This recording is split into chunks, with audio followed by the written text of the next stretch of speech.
गलतियों के नाम पौलुस प्रेरित की पत्री, पहला अध्याय। पौलुस की, जो न मनुष्यों की ओर से और न मनुष्य के द्वारा वरन यीशु मसीह और परमेश्वर पिता के द्वारा, जिसने उसको मरे हुओं में से जिलाया, प्रेरित है, और सारे भाइयों की ओर से जो मेरे साथ हैं, गलतिया की कलीसियाओं के नाम परमेश्वर पिता और हमारे प्रभु यीशु मसीह की ओर से तुम्हें अनुग्रह और शांति मिलती रहे। उसी ने अपने आप को हमारे पापों के लिए दे दिया, ताकि हमारे परमेश्वर और पिता की इच्छा के अनुसार हमें इस वर्तमान बुरे संसार से छुड़ाए। उसकी स्तुति और बड़ाई युगानुयुग होती रहे। आमीन। मुझे आश्चर्य होता है कि जिसने तुम्हें मसीह के अनुग्रह से बुलाया, उससे तुम इतनी जल्दी फिरकर और ही प्रकार के सुसमाचार की ओर झुकने लगे। परंतु वह दूसरा सुसमाचार है ही नहीं, पर बात यह है कि कितने ऐसे हैं जो तुम्हें घबरा देते और मसीह के सुसमाचार को बिगाड़ना चाहते हैं।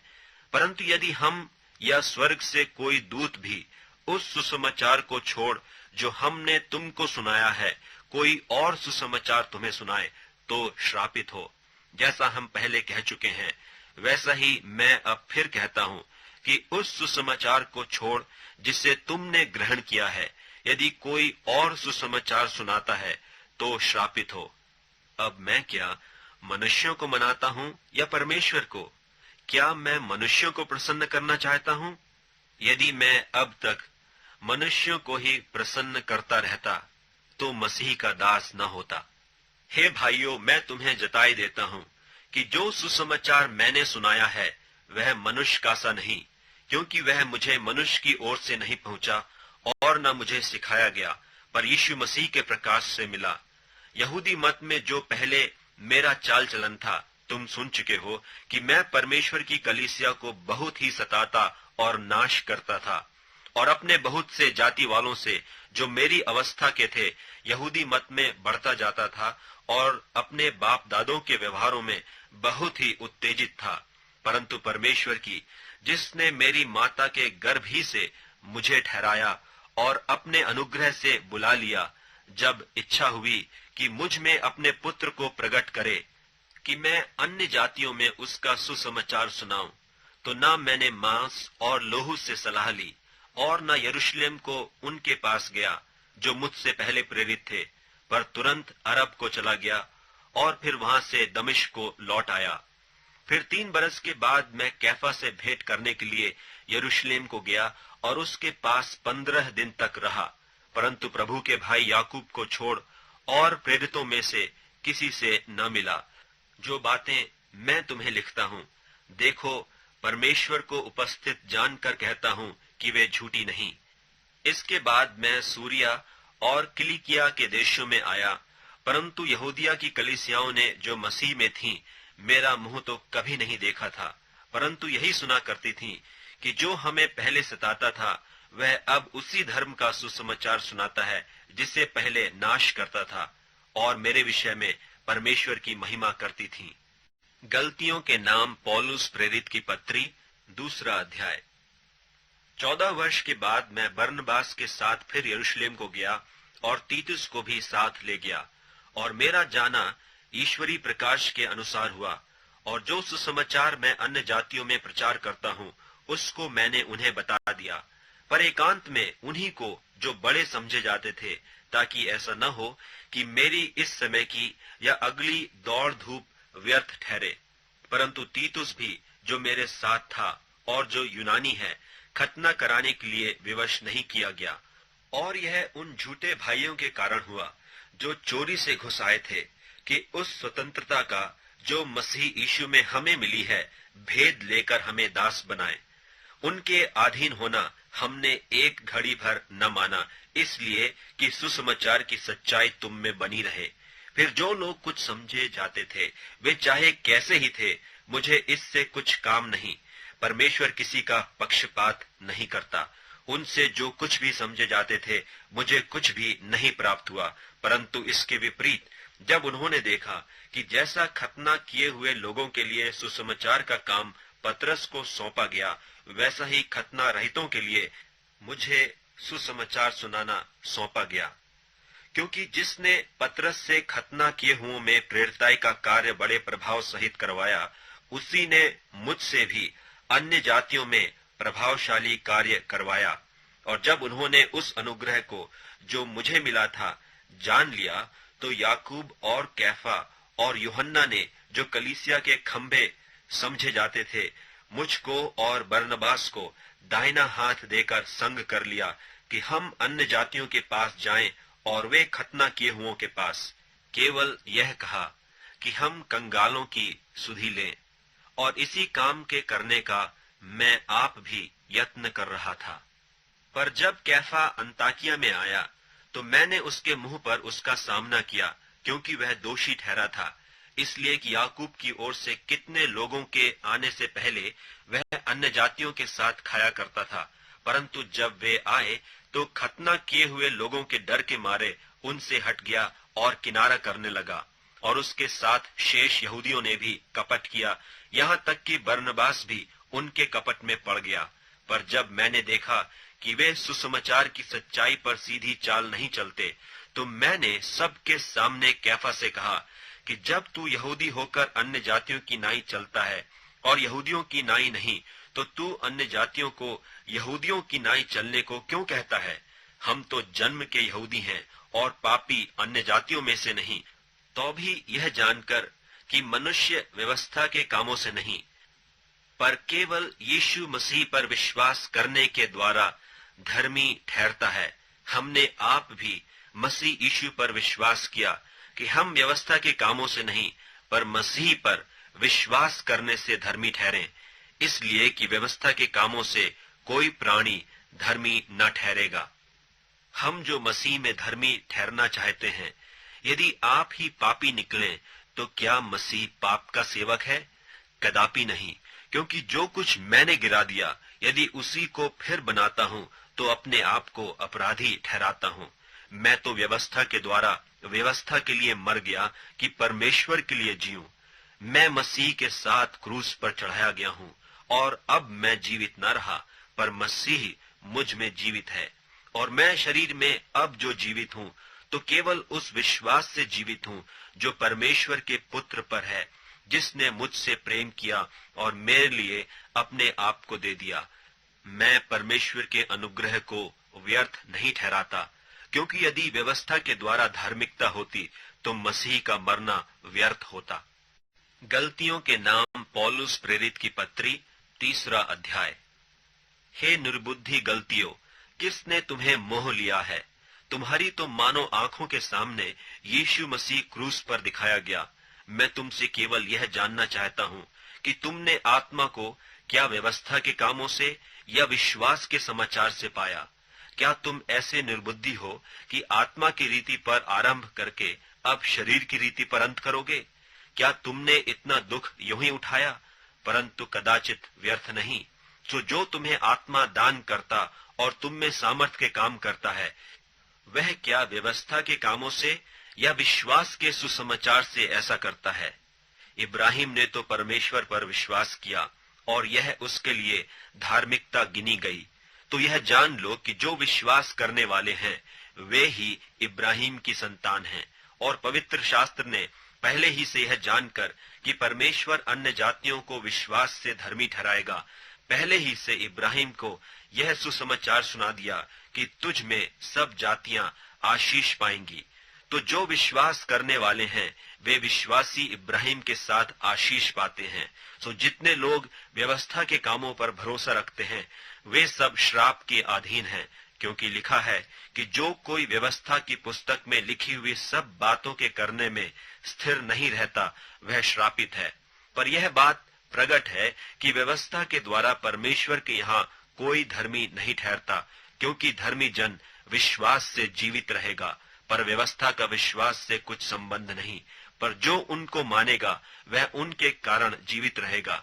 मसीह ने जो हमारे लिए श्रापित बना, हमें मोल लेकर व्यवस्था के श्राप से छुड़ाया, क्योंकि लिखा है, जो कोई काठ पर लटकाया जाता है वह श्रापित है। यह इसलिए हुआ कि इब्राहिम की आशीष मसीह यीशु में अन्य जातियों तक पहुंचे और हम विश्वास के द्वारा उस आत्मा को प्राप्त करें जिसकी प्रतिज्ञा हुई है। हे भाइयों, मैं मनुष्य की रीति पर कहता हूँ कि मनुष्य की वाचा भी जो पक्की हो जाती है तो न कोई उसे टालता है और न उसमें कुछ बढ़ाता है। निदान प्रतिज्ञाएं इब्राहिम को और उसके वंश को दी गईं। वह यह नहीं कहता कि वंशों को जैसे बहुतों के विषय में कहा, पर जैसे एक के विषय में कि तेरे वंश को, और वह मसीह है। पर मैं यह कहता हूँ कि जो वाचा परमेश्वर ने पहले से पक्की की थी, उसको व्यवस्था 430 बरस के बाद आकर नहीं टाल देती कि प्रतिज्ञा व्यर्थ ठहरे। क्योंकि यदि मिरास व्यवस्था से मिली है तो फिर प्रतिज्ञा से नहीं, परंतु परमेश्वर ने इब्राहिम को प्रतिज्ञा के द्वारा दे दी है। तब फिर व्यवस्था क्या रही? वह तो अपराधों के कारण बाद में दी गई कि उस वंश के आने तक रहे जिसको प्रतिज्ञा दी गई थी, और वह स्वर्गदूतों के द्वारा एक मध्यस्थ के हाथ ठहराई गई। मध्यस्थ तो एक का नहीं होता, परंतु परमेश्वर एक ही है। तो क्या व्यवस्था परमेश्वर की प्रतिज्ञाओं के विरोध में है? कदापि न हो, क्योंकि यदि ऐसी व्यवस्था दी जाती जो जीवन दे सकती तो सचमुच धार्मिकता व्यवस्था से होती। परंतु पवित्र शास्त्र ने सबको पाप के अधीन कर दिया, ताकि वह प्रतिज्ञा जिसका आधार यीशु मसीह पर विश्वास करना है, विश्वास करने वालों के लिए पूरी हो जाए।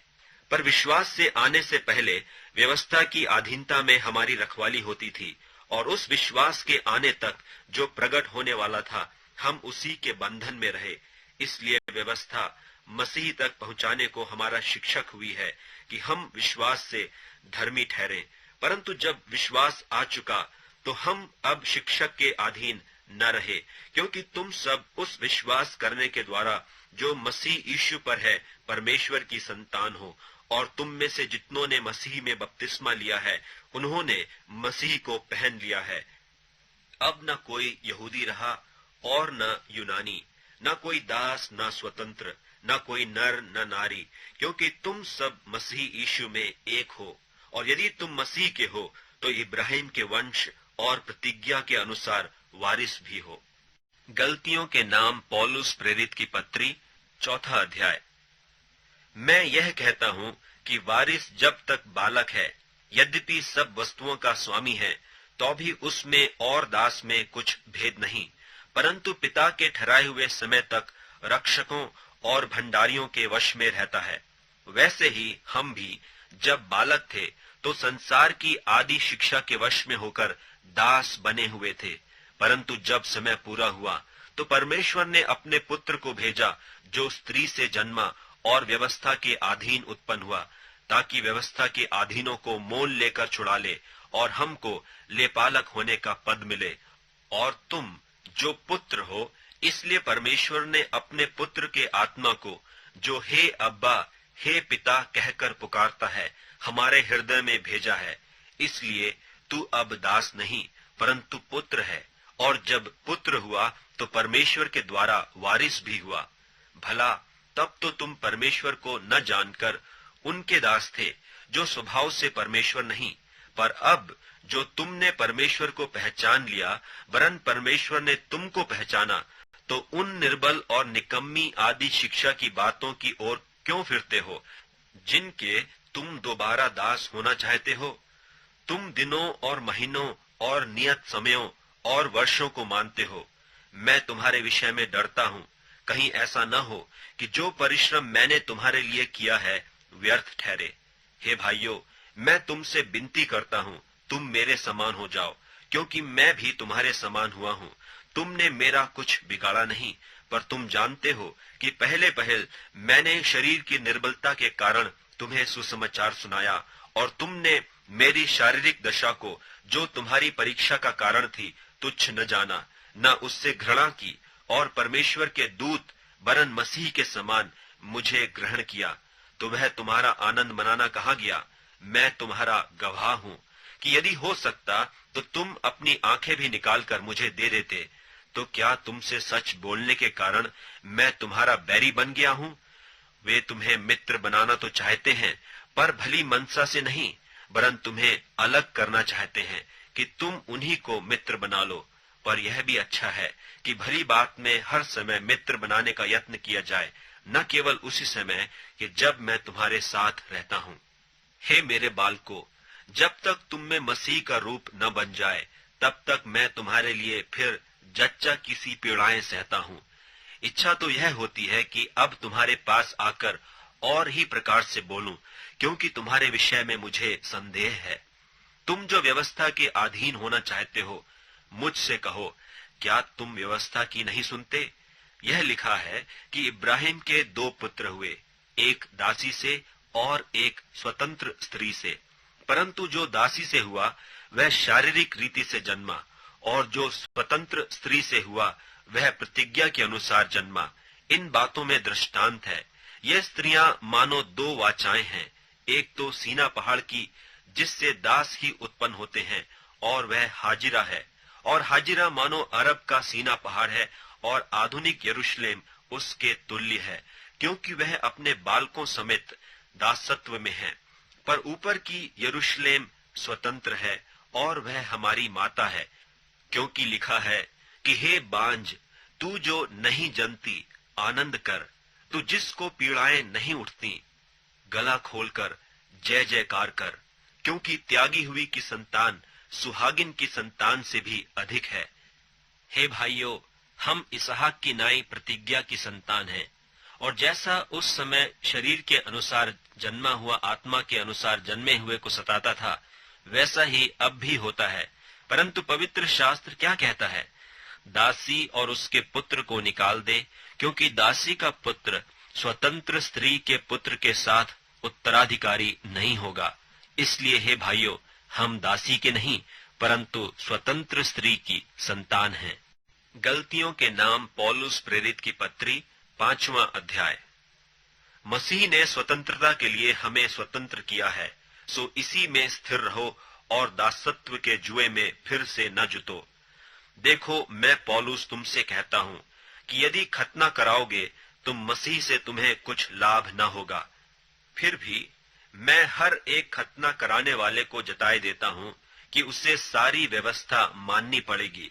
तुम जो व्यवस्था के द्वारा धर्मी ठहरना चाहते हो, मसीह से अलग और अनुग्रह से गिर गए हो, क्योंकि आत्मा के कारण हम विश्वास से आशा की हुई धार्मिकता की बाट जोहते हैं, और मसीह यीशु में न खतना रहित कुछ काम का है, परंतु केवल जो प्रेम के द्वारा प्रभाव करता है। तुम तो भली भांति दौड़ रहे थे, अब किसने तुम्हें रोक दिया कि सत्य को न मानो? ऐसी सीख तुम्हारे बुलाने वाले की ओर से नहीं। थोड़ा सा खमीर सारे गूंधे हुए आटे को खमीर कर डालता है। मैं प्रभु पर तुम्हारे विषय में भरोसा रखता हूं कि तुम्हारा कोई दूसरा विचार न होगा, परंतु जो तुम्हें घबरा देता है वह कोई क्यों न हो, दंड पाएगा। परंतु हे भाइयों, यदि मैं अब तक खतना का प्रचार करता हूं, तो क्यों अब तक सताया जाता हूं?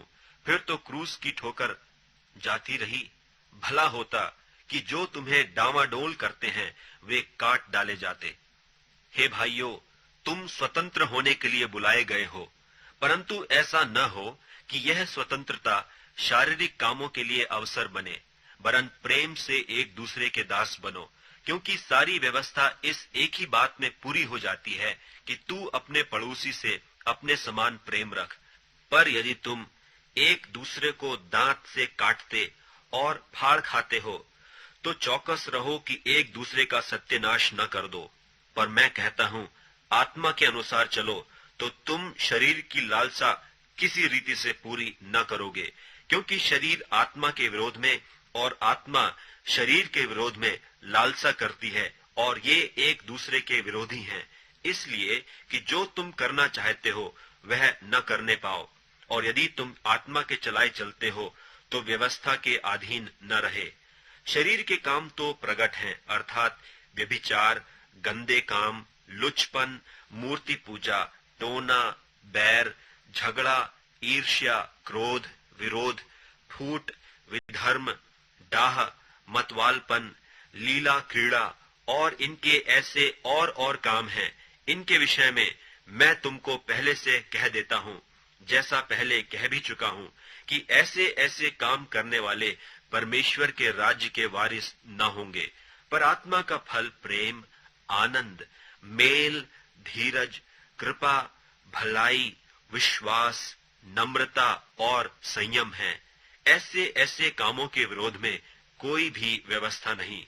और जो मसीह यीशु के हैं, उन्होंने शरीर को उसकी लालसाओं और अभिलाषों समेत क्रूस पर चढ़ा दिया है।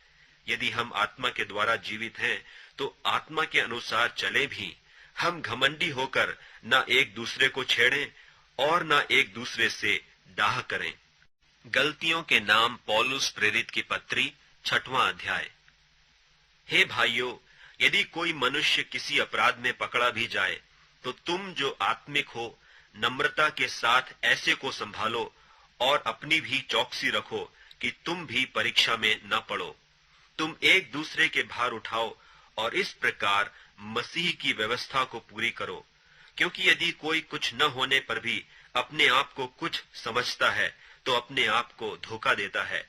पर हर एक अपने ही काम को जांच ले, और तब दूसरे के विषय में नहीं, परंतु अपने ही विषय में उसको घमंड करने का अवसर होगा। क्योंकि हर एक व्यक्ति अपना ही बोझ उठाएगा। जो वचन की शिक्षा पाता है, वह सब अच्छी वस्तुओं में सिखाने वाले को भागी करे। धोखा न खाओ, परमेश्वर ठट्ठों में नहीं उड़ाया जाता। क्योंकि मनुष्य जो कुछ बोता है वही काटेगा। क्योंकि जो अपने शरीर के लिए बोता है, वह शरीर के द्वारा विनाश की कटनी काटेगा, और जो आत्मा के लिए बोता है, वह आत्मा के द्वारा अनंत जीवन की कटनी काटेगा।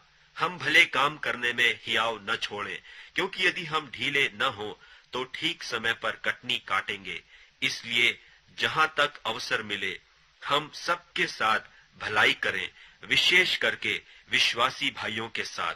देखो, मैंने कैसे बड़े बड़े अक्षरों में तुमको अपने हाथ से लिखा है। जितने लोग शारीरिक दिखाव चाहते हैं, वे तुम्हारे खतना करवाने के लिए दबाव देते हैं, केवल इसलिए कि वे मसीह के क्रूस के कारण सताए न जाएं।